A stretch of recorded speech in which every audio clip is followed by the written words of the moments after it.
Dear colleagues, good afternoon. We are glad to welcome you to the traditional press conference that we hold at the end of each year, especially perhaps such a busy one as 2025. Everyone will be interested in exchanging views. But what the first 20-day period of 2026 has absorbed, I think, will break all records in terms of impact compared to what the year 2025 left behind. Today, I hope we will discuss this in detail. Well, first of all, I would like to congratulate you on the New Year and Christmas that have come, and I sincerely wish you health and success in your professional field, and of course, in your personal matters. I will try to outline my introductory points as briefly as possible. Recently, at the large press conference on December 19, President Putin addressed issues of international policy in the most detailed manner, alongside, of course, the domestic political tasks of the Russian Federation. And 5 days ago, on January 15th, in the Kremlin, at the ceremony of presenting credentials, he also, for understandable reasons, devoted primary attention to international affairs. I have already mentioned how turbulently the current year began. We have witnessed unprecedented events. A crude armed invasion by the United States into Venezuela, with dozens killed and wounded. The seizure and removal of the legitimate president of Venezuela, Nicolas Maduro, together with his wife. In parallel with these actions, we are observing threats directed at Cuba and other countries of the Latin American and Caribbean region. And of course, deep concern is caused by the overt, declared attempts of external forces to destabilize the political situation in Iran. In particular, such a figure of our time as Kaja Kallas recently stated that by supporting protests, the international community, apparently represented by the European Union, is seeking a change of regime in that country. That's it. Not to mention the aspiration of the majority of Western countries to continue using the Kiev regime for armed confrontation with Russia. The goal of inflicting a strategic defeat on us is heard less often now, but by all indications it remains in minds and plans, above all among European leaders. What are the reflections of German Chancellor Merz, about the fact that the German army must once again become the strongest in Europe? He, Mr. Merz, also said that Russia must not be allowed to get its way on Ukraine, since this would be equivalent to appeasing Hitler. How do you view this statement? Few people paid attention to it, but they should have.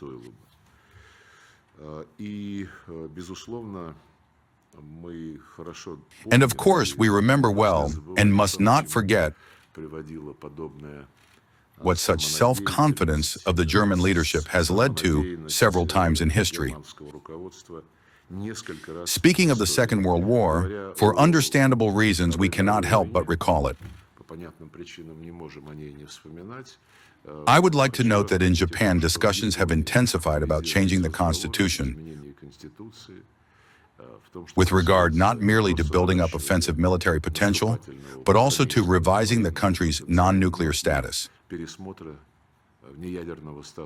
This is already being spoken about openly.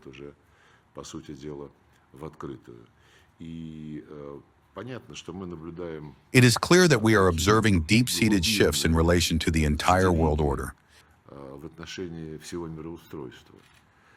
It is indicative that the West, which over the past 10 years, perhaps even longer, has actively opposed international law in its original, principled interpretation with its own concept of a rules-based world order. And it is very telling that this term has now completely fallen out of use.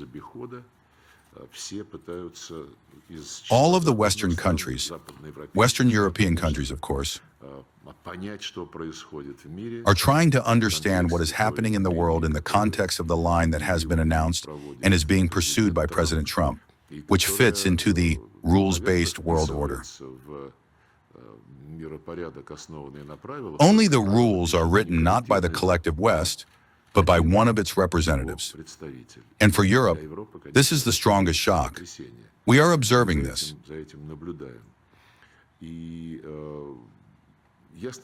It is clear that what is happening and the actions announced by President Trump on the international stage reflect competitive struggle. We have repeatedly spoken about the latest trends in global economic development. We have spoken more than once about the latest trends in global economic development.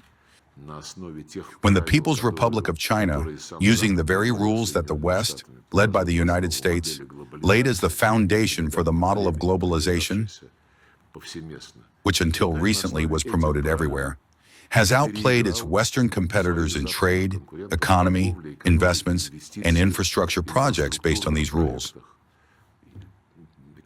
The economic and financial indicators of the development of the People's Republic of China speak for themselves. And now we see how they are trying to fight this situation with sanctions, tariffs, and duties. Yes, of course, the United States wants to negotiate, but so far all this is happening in conditions of the absence of any common criteria that until recently lay at the foundation of the activities of the International Monetary Fund, the World Bank, and the World Trade Organization. All these rules on which a world order acceptable to the West should supposedly be based have been crossed out.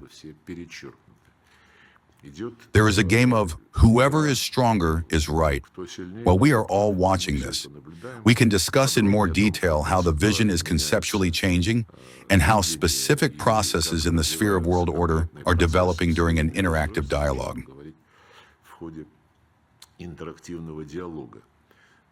But the consequences of such a line are, of course, felt not only by the states of the global South and the East. Please don't wave your hand, it's very distracting. Crisis tendencies are also accumulating within Western society itself. Greenland is an obvious example. It is on everyone's lips. And around it, such discussions are unfolding that it was hard to imagine earlier that this could be happening,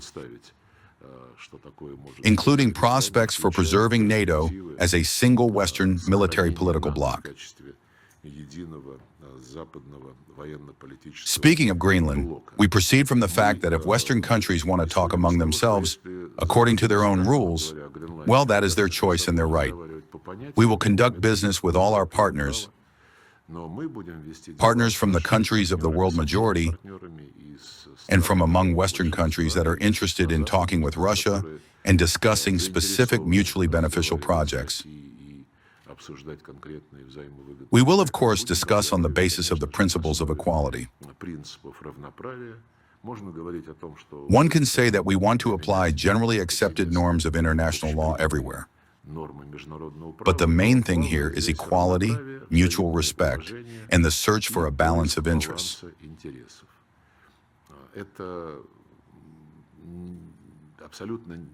These are absolutely enduring approaches when it comes to conducting affairs on the international track, whatever they call it, rules, international law. And the principle of equality simply cannot be abolished. Yes, of course, in an equal dialogue, the one who has more resources will have more influence on the outcome. But nevertheless, it is necessary to achieve results that, as I already said, will necessarily represent a balance of interests. Russia will defend its interests consistently without laying claim to anyone's lawful rights, but also without allowing free handling of our lawful rights. Our foreign policy course, enshrined in the concept of foreign policy activity, approved by the President of Russia in March 2023, presupposes the resolute protection of the vital interests of our country and people, and the creation of favorable external conditions for sustainable development within the Russian Federation. And of course, actions of principled importance aimed at the further strengthening of national sovereignty are of paramount significance.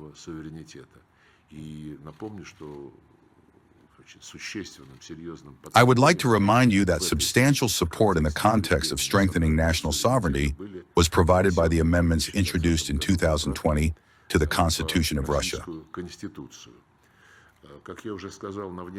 We are ready on the external track to work with everyone who responds in kind and is inclined to reach agreements honestly on an equal basis, without blackmail and pressure. This is well known to everyone. If we speak about the theses that the West used with regard to the Russian Federation in 2025, then that notorious isolation of Russia, this is no longer a secret to anyone, did not take place, no matter how our ill-wishers spoke about it. A major event was the activities dedicated to the 80-year anniversary of victory in the Great Patriotic War, the parade on Red Square, and a large number of foreign guests. We value all those who personally took part in these celebrations or sent a special delegation.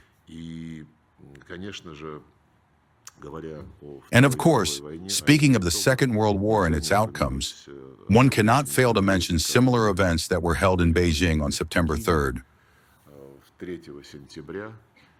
On the occasion of the defeat of militarist Japan and the end of the Second World War.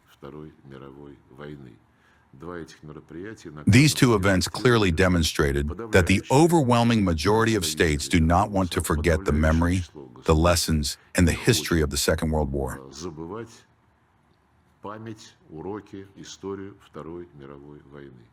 This is a very, very important conclusion from the past year.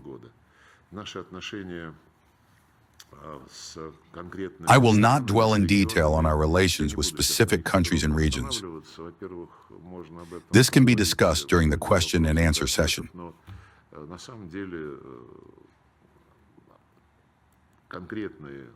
However, specific descriptions of our relations with all leading countries and with all our neighbors are contained in our annual report on foreign policy activities.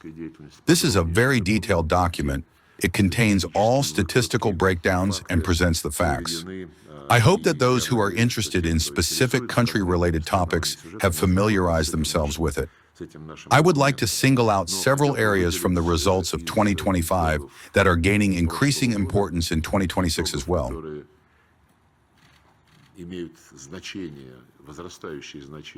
First of all, this is our line aimed at creating a belt of good neighborliness and cooperation in the near abroad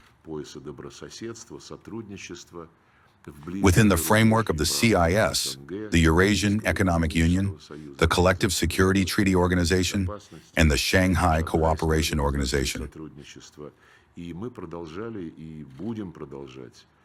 We have continued and will continue to promote the main flagship initiatives put forward by President Putin.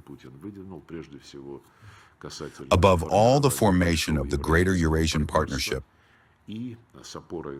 and relying on this material basis, the creation of a pan-continental architecture of equal and indivisible security.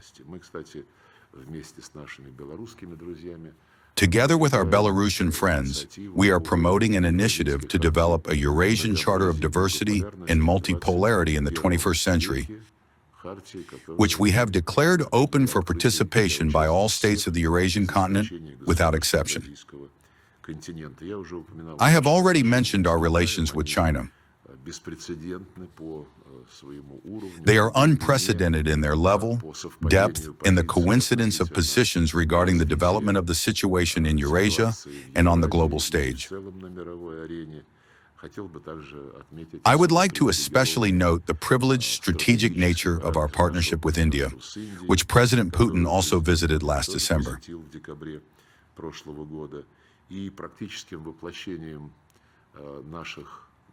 The practical embodiment of our actions to strengthen security in Eurasia was the Treaty on Comprehensive Strategic Partnership with the Democratic People's Republic of Korea, which provided us with brotherly allied assistance in the liberation of the Kursk region, as you know from Ukrainian militants. The Shanghai Cooperation Organization, I've already mentioned it, and BRICS. All countries of the association are our good partners. Our relations with each of them were strengthened over the past year, and the foundation was laid for the development of further interaction in all areas. We are now preparing the third Russia-Africa summit at the highest level. An important stage in the preparation for this summit was the second ministerial conference of the foreign ministers of Russia and the countries of the African Union, which took place last month in Cairo. Speaking of multilateral diplomacy, we note the task of strengthening BRICS and the growing interest in this association. We, in every possible way, facilitated the Brazilian presidency in BRICS last year. Our Brazilian friends continued the implementation of many projects that we launched at the BRICS summit in the city of Kazan in the autumn of 2024.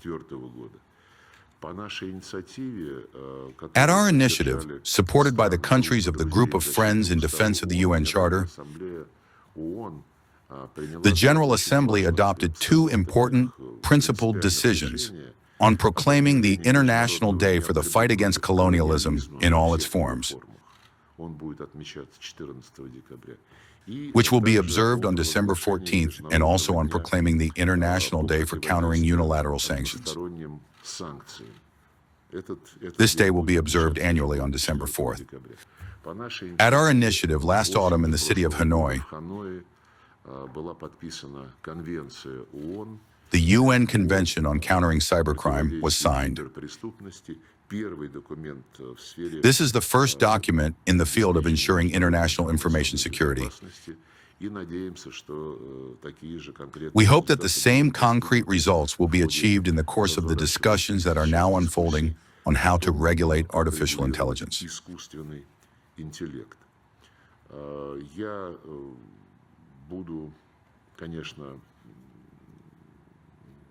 Today, I will, of course, speak on various aspects of the Ukrainian crisis. As President Putin has repeatedly emphasized, we are committed to seeking a diplomatic solution to the Ukrainian crisis.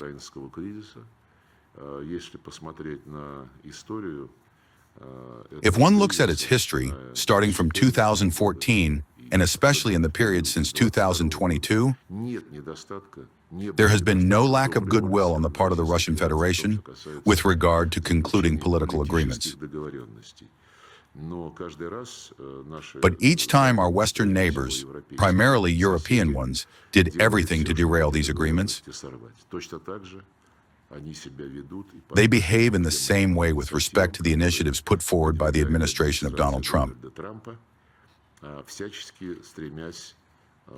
And they are striving by all means to convince the American administration not to reach agreements with the Russia Federation.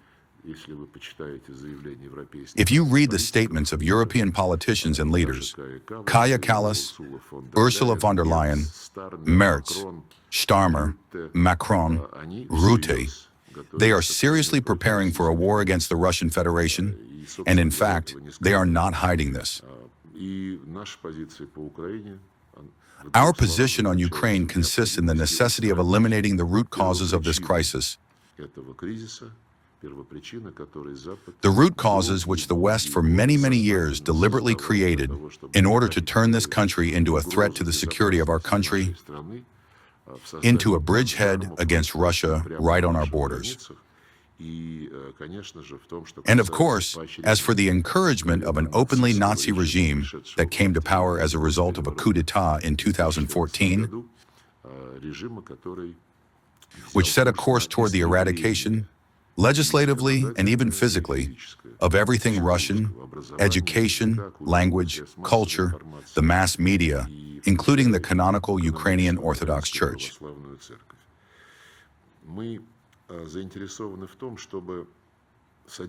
We are interested in helping to facilitate a reduction of tensions in all the aggravated directions that I have listed, be it Venezuela. I will especially note the situation in Iran, which must be settled on the basis of respect, and Tehran's right to the peaceful use of nuclear energy. We are convinced that for a long-term settlement in the Middle East, it is necessary finally to implement the UN decision on the creation of a Palestinian state. I want to emphasize that this criterion fully retains its relevance also in light of the current much-discussed initiative of President Trump to create a peace council. I think I will conclude my opening remarks here. I am ready to listen to your questions.